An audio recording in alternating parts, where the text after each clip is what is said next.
Buenas noches y bienvenidos a Teleantioquia Global, 30 minutos de análisis internacional.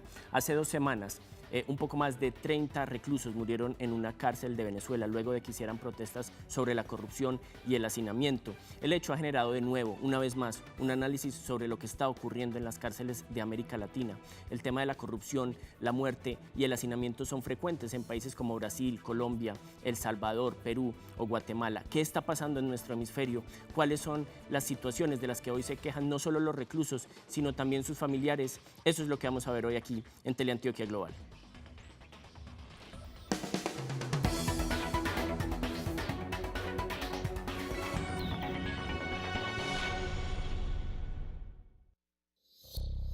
Las penas privativas de la libertad tendrán como finalidad esencial la reforma y la readaptación social de los condenados.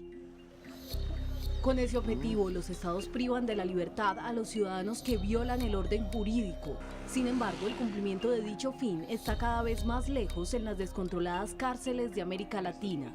Hacinamiento, motines, tráfico de drogas, riñas, regímenes de autogobierno y hasta un presunto suicidio colectivo son algunos de los hechos que ponen en duda la eficacia del sistema penal en la región.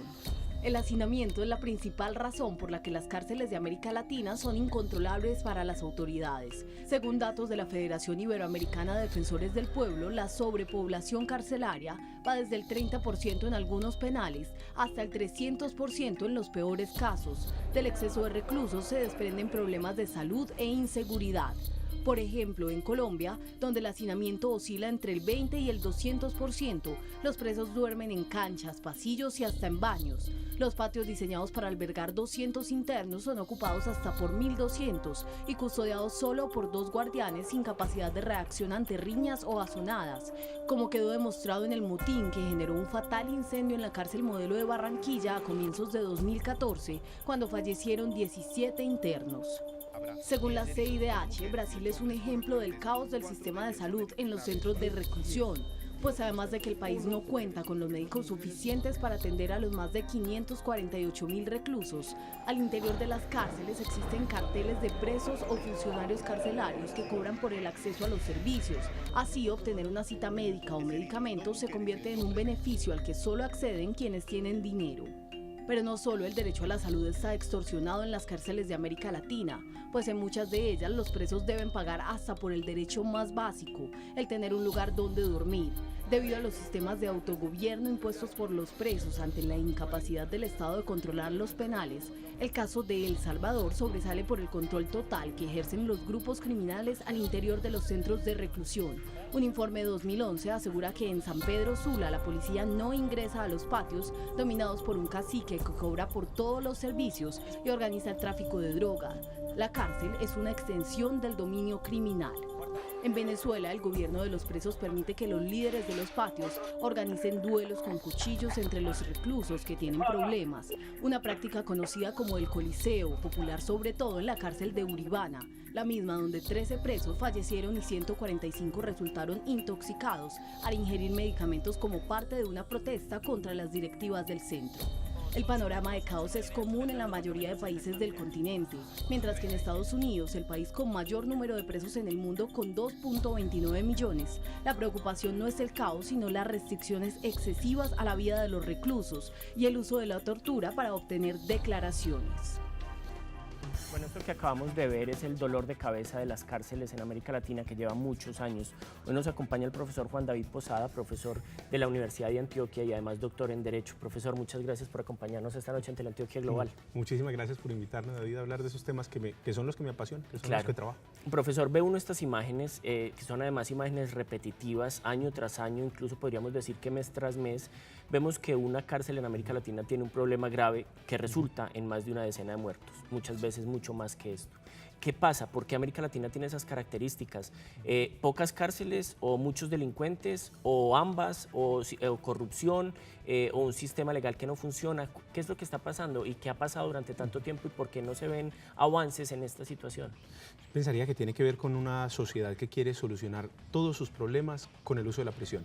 Cuando queremos usar la prisión para todo, entonces nos pasa esto, se nos llenan los establecimientos. Sí. El asunto es que, claro, ante realidades como las latinoamericanas, en las que muchísimas conductas pasan entonces por el aparato penal, consecuentemente lo que nos termina pasando es que los establecimientos se nos hacinan y obviamente terminamos viendo las sociedades, viendo el hacinamiento como si fuera la causa, cuando realmente el hacinamiento es la consecuencia de una pésima política criminal. Claro. Hablemos del tema del hacinamiento, que es quizá el que más preocupa porque de él se derivan la mayor cantidad de problemas dentro de una cárcel.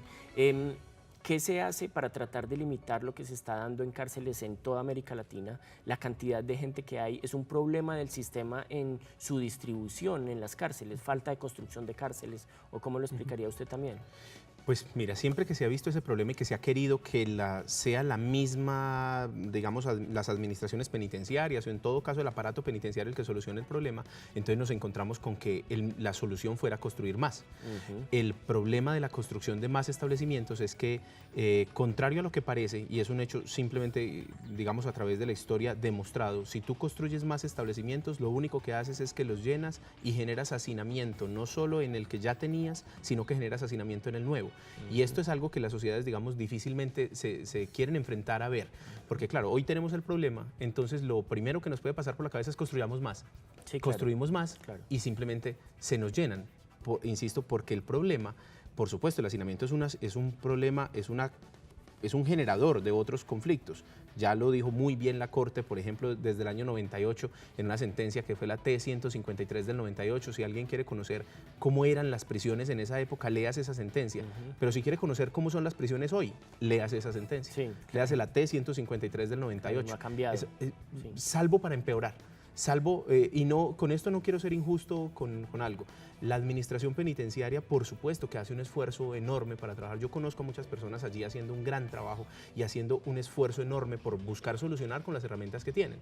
Pero es que el problema es que no lograrán hacerlo, no logran hacerlo y no lo van a hacer jamás porque el camino que estamos recorriendo es el de crear cada vez más conductas punibles, crear cada vez menos beneficios penitenciarios, crear cada vez techos de pena más alto y consecuentemente por ese camino las prisiones se nos llenarán y será en vano cualquier esfuerzo que haga la administración penitenciaria. Claro, pero el tema del hacinamiento nos lleva a otro tema que es el de la corrupción, que están prácticamente ligados porque entre mayor cantidad de gente se tenga que vigilar, más difícil se hace el proceso, incluso existe mucha connivencia de las autoridades. Es muy frecuente que escuchemos que en las cárceles latinoamericanas se paga desde un cigarrillo hasta un colchón, hasta el derecho de poder dormir acostado, es decir, por cada una de las situaciones en cárceles desde las nuestras hasta en Brasil, como veíamos el caso. El asunto de la corrupción, ¿cómo lo explicaría usted? ¿Estaría ligado del tema del hacinamiento o es algo más del sistema legal y de la forma en la que se han definido cómo se deben administrar estos centros carcelarios? Yo creo que eso tiene que ver con la estructura de lo que somos en América Latina, no solo en ese campo, sino en otros. Sí. Si aquí estuviéramos hablando de cualquier otro campo, de los que involucran a la administración de la cuestión pública en general, estaríamos en presencia de la misma discusión. Es que hay corrupción, hay corrupción. Esas cosas tienen que ver con lo que somos como estructura, con la falta de educación en torno al respeto por las cuestiones públicas, en torno a eso. O sea, digamos que es algo que nuevamente tiene que ver con otros factores, pero por supuesto tú tienes razón cuando planteas que el hacinamiento, el exceso de personas en un lugar y que genera a su vez eso ausencia de control por parte del Estado, eso facilita todas las herramientas de corrupción que involucran no solo la administración, involucran por supuesto a funcionarios del personal de custodia, involucran por supuesto a un grupo de personas también en privación de libertad que se aprovechan de esa situación, digamos, y eso es algo que no podríamos tapar, pues sería imposible taparlo con un dedo, el que nuestra realidad latinoamericana general es esa que tú describes, se cobra por todo. Claro, pero el asunto penitenciario es un caldo de cultivo hábil para que se presenten situaciones de corrupción mucho más frecuentes que en otros ámbitos culturales o de sociales. Yo creo que está dado simplemente porque, tal como te estaba diciendo y tal como tú señalas, incluso la misma psicología social se metió a explicar esos temas. Ahora es la situación misma de quien está privado de libertad y cómo reacciona con una actitud algunas veces de sumisión y cómo también quien está en otra posición simplemente quiere dominar y dominar totalmente al otro. Y dominarlo totalmente no solo es la situación de tenerlo encerrado, también es la situación de obligarlo a que pague por cosas que el Estado le debe haber prestado. Bueno, profesor, hace 2 semanas se presentó uno de los casos más fuertes este año por hacinamiento, por protestas en Venezuela. Las cifras oficiales hablan de un poco más de 10 personas, pero las no oficiales hablan de más de 30. Vamos a ir un pequeño corte de comerciales y cuando regresemos vamos a hacer conexión con Caracas para ver cuál fue la situación y qué está pasando en las cárceles de Venezuela.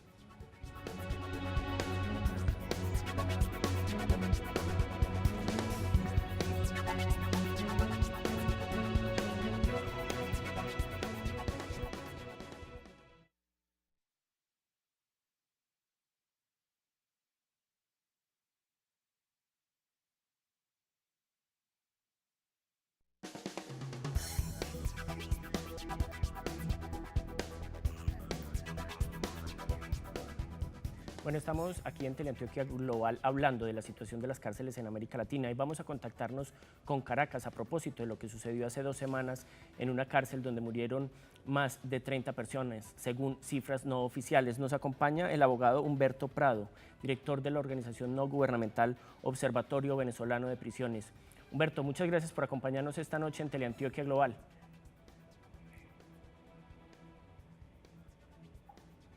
Humberto. Buenas, ¿cómo están? Buenas tardes. Buenas. Humberto, ¿qué fue lo que sucedió en la cárcel de Barquisimeto? ¿Cuál fue la protesta y cuántos muertos dejó este hecho? ¿Qué fue lo que sucedió? Bueno, mire, desde hace más o menos 15 días venía una situación de protesta de parte de los internos contra las autoridades del penal, donde estaban señalando situaciones de maltrato, de tortura, de mala alimentación, de retardo procesal, de requisas infrahumanas que le pasan a sus familiares. Y todo esto como una protesta esperando que las autoridades del Ministerio Penitenciario le dieran respuesta a la población reclusa. Pero la cuestión revienta la otra semana cuando el director de este penal saca a todo un módulo, el módulo 2, al área del patio, en una región que es Uribana, que es centro-occidental, que es demasiado calurosa, los mandó a desnudar a todos y a ponerlos boca abajo. Eso trajo como consecuencia que la población se enardeciera porque con el sol y el piso empezaron a quemarse en el cuerpo. Y las autoridades se retiraron y abandonaron el establecimiento, se fueron del establecimiento. Y los internos ahí empezaron a protestar, a llamar la atención y empieza a manejarse 2 versiones sobre el número de personas que han fallecido. Una, donde un grupo de internos asaltaron la enfermería, se apoderaron de medicina, hicieron, el ministerio dice que un cóctel, pero para el número de presos que han muerto han tenido que haber hecho una sopa, un sancocho. Y la otra versión es que los familiares dicen de que en plena protesta, en huelga, pasaron unos tobos de agua y que ese tobo de agua venía con veneno. Entonces tenemos estas 2 versiones y nosotros hemos estado tomando testimonio de parte de los familiares y hemos tomado testimonio incluso también de parte de algunos reclusos que han obtenido libertad. Claro, es frecuente la situación de hacinamiento y corrupción en las cárceles venezolanas. ¿Se da con frecuencia quejas por parte de los reclusos y de los familiares de la situación que está ocurriendo en las cárceles? Sí, hay una situación totalmente desordenada, donde impera la corrupción, el tráfico de armas, el tráfico de drogas. Tenemos unas autoridades que lamentablemente piensan que la única solución es poner a los presos a hacer orden cerrado y a uniformarlos de amarillo, cuando el problema precisamente es que no tienen buena alimentación, no tienen buenos servicios médicos, hay un hacinamiento que está por el orden del 190%, la cárcel de Uribana fue construida por 850 personas y en el momento que presentaron los hechos tenían más o menos unos 3.700 internos. Eso quiere decir que tenía un hacinamiento por el orden del 390%. Entonces, todos estos elementos conjugados traen como consecuencia que la población reclusa proteste, y lamentablemente yo creo que de estas dos versiones que yo te dije anteriormente, podemos manejar una tercera opción, que es que si ellos en el establecimiento y están bajo la responsabilidad del Estado, ¿por qué el Estado se sale del establecimiento? Sí. Y ahí es donde yo empiezo a pensar que se sale del establecimiento para que ellos se mataran entre ellos mismos. Bueno, yo le hago una pregunta, ya la última, muy corta para terminar, y es ¿cómo ha reaccionado el gobierno local, estatal y también el nacional frente a la situación? ¿Ha prometido cambios o cuál ha sido la propuesta del gobierno para tratar de solucionar no solo este caso, sino en general el hacinamiento que se da en todo el país?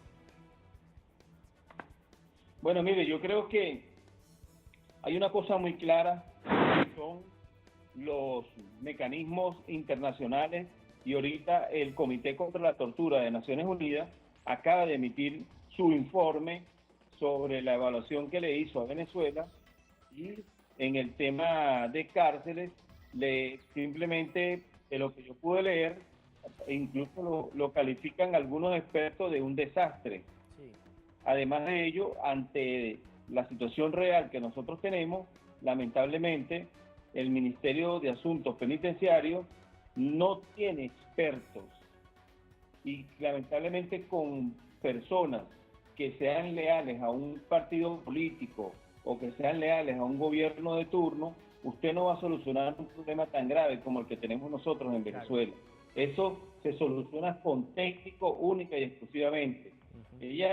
La ministra ya tiene 3 años en el ministerio y no ha podido solucionar el problema de violencia, el problema de retardo procesal, el problema de hacinamiento, el problema de salud, el problema que tiene que ver con los malos tratos a las personas privadas de libertad, y menos aún con el tráfico y la corrupción que hay en los establecimientos carcelarios del país. Perfecto. Entonces, por ello yo simplemente, ante la situación que pasó en Uribana, a la ministra no se le ocurrió otra cosa, sino de ir a la cárcel de Uribana para trabajar en un plan Cayapa.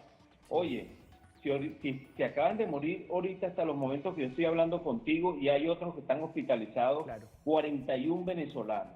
Bueno, Humberto, muchísimas ¿Vas a gracias. llegar tú como con un plan para atenderlo? ¿O tienes que llegar más bien diciendo que el Ministerio Penitenciario se va a apartar de las investigaciones que van a hacer los órganos públicos para detectar las irregularidades o quiénes son los responsables de tales hechos? Entonces la ministra es la que sale hoy diciendo de que ahí había corrupción, de que ahí había teléfono. Bueno, ese penal no estaba desde diciembre del año pasado con el nuevo régimen penitenciario. Bueno, Humberto, muchas gracias. Humberto Prado desde Caracas, Venezuela, contándonos lo que había sucedido en una de las cárceles donde cerca de 30 reclusos perdieron la vida. Pero lo que ha pasado en Venezuela no es ajeno a la situación de nuestro continente y por supuesto de Colombia. Eso es lo que vamos a hablar cuando regresemos aquí en un segundo a Teleantioquia Global.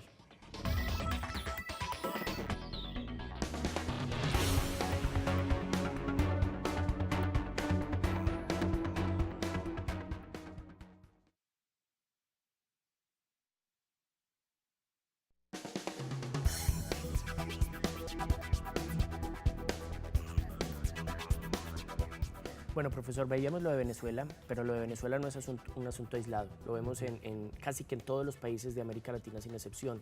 Es frecuente que uno escuche decir que más que un sitio de reclusión donde se espera que el interno logre una transformación, las cárceles latinoamericanas son universidades de la delincuencia, que el que entra ahí termina por salir peor de lo que entró, si es que era culpable.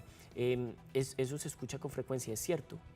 Yo pensaría que te pasa esto, nos está pasando en general esto. Ese fenómeno, tal como tú señalas, es un fenómeno global, eso no es un asunto, es un asunto no de país por país, es algo que se nos presenta todo el tiempo, y por supuesto a las penitenciarías que estamos teniendo hoy no podemos denominarlas de otra manera como diferente a la que hizo la criminología crítica por ahí en los años 70 cuando señaló aquello de la universidad del crimen. Sí. Aunque las legislaciones de casi todos los países en América Latina señalen que el fin de la pena es la resocialización. Exacto. Eso es una promesa que la ley contempla y que tiene pues su utilidad si uno la entiende como una garantía de los derechos de quien está privado de libertad, que sigue siendo un ciudadano, sigue siendo uno de nosotros, sigue siendo alguien que violó o no la ley penal, pero que está ahí en prisión por una circunstancia.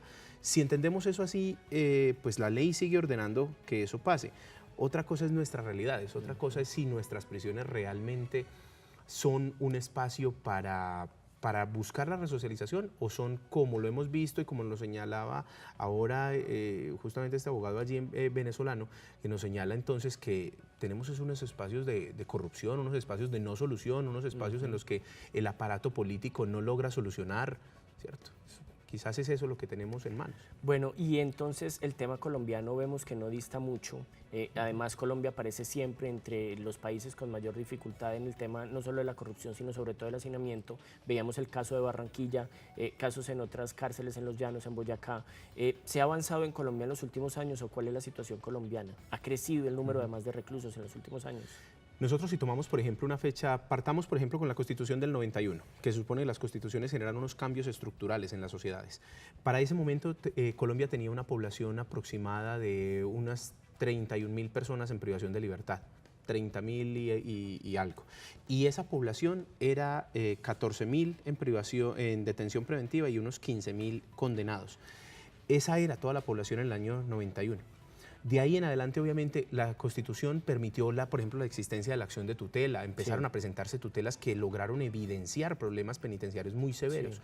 Por ejemplo, eso dio lugar a lo que te mencionaba hace un momento de la sentencia, la T-153 del 98, en la que se evidencia un gravísimo problema y por primera vez el máximo tribunal nuestro, la Corte Constitucional, evidencia un problema de violación de derechos humanos y dice que es estructural, el estado de cosas inconstitucional en prisiones.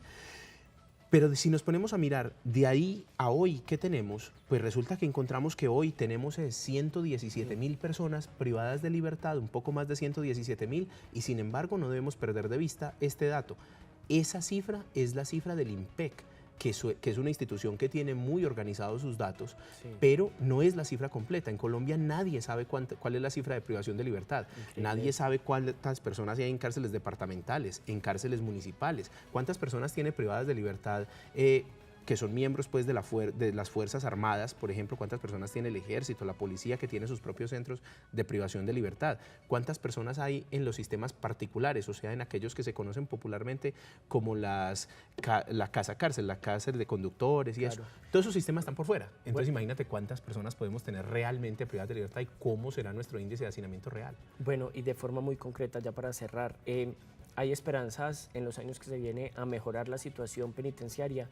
¿Los gobiernos, tanto locales como nacionales, han hecho esfuerzos para transformar esta situación o estamos en un limbo en este momento que no puede darnos como esperanzas de lo que viene para la situación penitenciaria? Yo creo que hay dos respuestas posibles. Una, si tú me preguntas, la segunda parte que me dices, ¿han hecho algo los gobiernos? Yo creo que hay gente con muy buena voluntad haciendo cosas desde lo que considera valioso y probable. Lo que creo es que quienes están tomando las decisiones están viendo el hacinamiento como la causa y no como la consecuencia. Y si lo están viendo así, entonces no están tomando las soluciones donde se deberían tomar. O sea, no se están tomando las decisiones que se deben tomar en política criminal.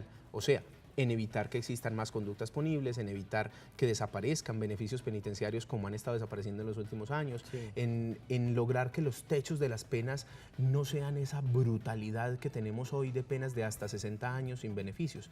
Eso es algo que es absolutamente irracional y que requiere una educación como sociedad. Yo sé que quienes nos están escuchando en este momento, muchísimas personas dirán, bueno, pues entonces ¿qué hacemos? Entonces que los delincuentes se tomen todo. No, es que lo que tenemos que hacer es solucionar los problemas sociales, no crear un nuevo problema que es el problema prisión, sino entrar realmente a solucionar. Hay un montón de cosas que se solucionarían realmente sin el uso de la prisión, y que la prisión lo único que hace es generar más problemas, por ejemplo, en la vía que tú señalas de la Universidad del Crimen. Perfecto. Bueno, profesor Juan David Posada, muchísimas gracias por acompañarnos esta noche acá en Teleantioquia Global. Muchísimas gracias por invitarme a exponer esta, que es la posición no solo mía, sino la del Grupo de Investigación Sistema Penitenciario de la Universidad de Antioquia. Perfecto.